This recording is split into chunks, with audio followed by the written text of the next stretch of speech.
네, 정거래일 나오는 주 공시 내용 확인해보는 시간입니다. 타키온 대표 조호진 박사와 함께합니다. 안녕하세요. 안녕하세요. 네, 먼저 오늘 큐리언트 알아보겠습니다. 임상 기대감, 기술 수출 기대감도 있다는 리포트들이 계속해서 꼽히고 있는데 미래에셋 자산운용의 지분이 이제는 거의 10%에 육박했다는 공시 내용도 잡혔습니다. 예, 그렇습니다. 저희가 개발한 이제 AI 시스템으로 여러 이제 자산운용사의 거래 내역을 이제 파악할 수 있습니다. 이번에는 이제 미래에셋 자산운용의 거래 내역이 포착되는데 미래에셋 자산운용의 거래 내용의 이제 그 요약을 한번 보도록 하겠습니다. 그 아미코제는 이제 77억 원을 매도를 했고요. 그리고 이제 큐리언트는 이제 36억 원을 이제 매수를 했습니다. 그리고 아모텍 소재 업체이죠. 소재 업체는 38억 원을 이제 매수를 했고 코나아이라고 해서 이제 그 은행이나 금융권의 솔루션을 결제 솔루션을 제공한 업체는 이제 72억 원을 이제 매수를 했습니다. 이 중에서 이제 큐리언트를 자세히 살펴보도록 하겠습니다. 큐리언트는 거의 37억 원어치 매수를 했는데요. 그래서 지분율이 8.76%에서 9.8%로 이제 상승을 했습니다. 그래서 이 5%가 넘으면 이제 우리나라는 이제 공시 의무가 되고, 그리고 5%라는 게 어떻게 보면 이제 미미하다 볼 수도 있지만, 그리고 현재 공시 규정으로는 5% 대주주의 기준입니다. 그래서 전체적인 엄밀한 규정은 5%가 대주주다. 그래서 5%가 넘으면 무조건 공시 대상이 됩니다. 근데 10% 넘으면 주요 주주라고 해서 다른 의미의 또 이제 공시 의무가 발생합니다. 이 부분을 자세히 말씀을 드리면은 이번에 이제 큐리언트에 대한 거래 내역 기간이 무려 8개월에 걸쳐서 이제 있었는데 그 사이는 한 번도 공시를 하지 않다가 미래에셋 자산운용이 이번에 공시를 했습니다. 이유는 뭐냐면은 우리나라 공시 규정에서 5%에서 10% 사이에는 플러스 마이너스 1% 변동폭이 있을 때는 공시 의무 대상입니다. 근데 10%가 넘은 주주는 한 주나 거래를 하더라도 무조건 공시를 해야 됩니다. 그러니까 사실 10%, 5%를 넘는 것도 사실은 큰 부담이긴 하고, 왜냐면 5% 넘었으면은 내가 이 회사의 지분을 갖고 있다는 걸 공시를 해야 되니까 부담이기도 하고, 거기서 10% 넘긴다는 것은 10% 넘었을 때 또 플러스 마이너스 1%가 아니고 한 주만 사고 팔아도 공시를 해야 되기 때문에, 그렇다면 10%를 넘었어도 보유주식 갖고 있다는 얘기는 대단히 큰 이제 그 보유의식, 그 회사에 대한 큰 기대를 갖고 있다 이렇게 생각하시면 됩니다.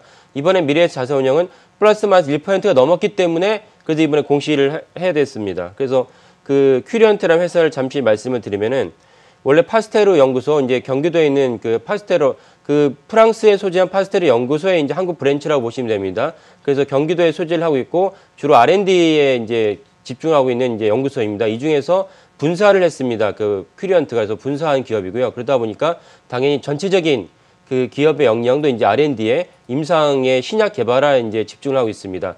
이 중에서 이제 그 기술 특례 상장으로 이제 코스닥에 진입을 했는데요.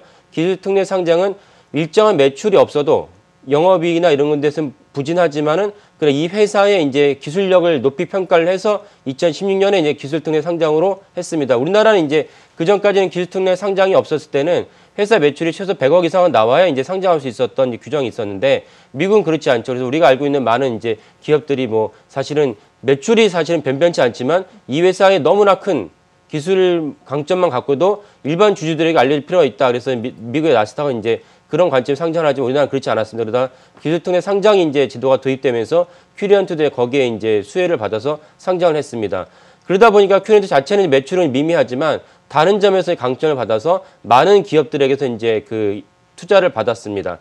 미래에셋 자산운용은 이제 이런 관점에서 큐리언트에 투자를 했다가 이번에 말씀드린 10% 입박한 지분을 이제 확보하게 됐는데, 그 특이한 점은 이제 큐리언트는 이제 갖고 있는 기술특례 그 상장에 됐던 이제 많은 이제 임상 결과를 보면은 이번에 코로나 바이러스가 또 전 세계적인 이슈이기 때문에 그 큐리언트도 코로나 바이러스의 치료제를, 진단 키트가 아닙니다. 치료제를 갖다 임상 이상을 진행 중에 있고 또 아토피 치료제도 이제 그 임상을 진행 중에 있습니다.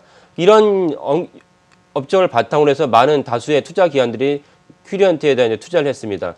그 큐리언트에 투자한 기업들을 잠시 살펴보면은 쿼드 자산운용이 있습니다. 쿼드 자산운용도 이제 1조 원 정도의 이제 그 규모를 운영하는 기업이고요. 그리고 이제 오늘 이제 소개해드린 미래에셋 자산운용은 이제 전체전 자산운용 규모액이 이제 117조가 됩니다.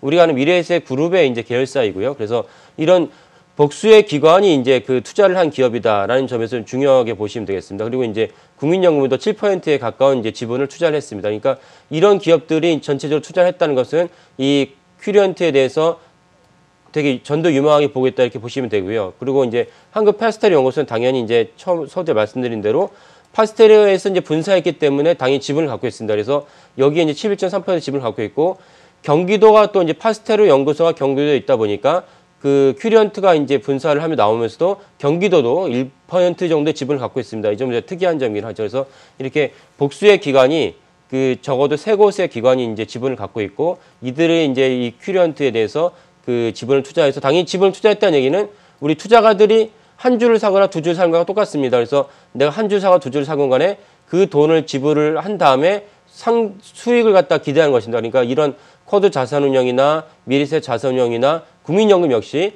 이들 역시 투자를 했을 때는 그 큐리언트에 상당한 이익을 기대하고 투자했다. 이런 관점에서 제가 누차 말씀드리지만 나는 바이오 기업에 투자하고 싶은데 바이오에 너무 잼뱅이다. 나는 거기에 지식이 없다. 그럴 때는 이제 이런 기업들이 투자한 팔로우를 투자한 트랙을 쭉 쫓아만 가기만 해도 어느 정도의 수익을 거둘 수 있지 않을까라는 생각을 할 수 있습니다. 네, 미래에셋 자산운용에 이어서 그 밖의 주요 투자 기관들, 특히 큐리언트에 대한 내용까지 자세하게 확인해 봤습니다. 지금까지 타키온 대표 조호진 박사와 함께했습니다. 감사합니다. 네, 감사합니다.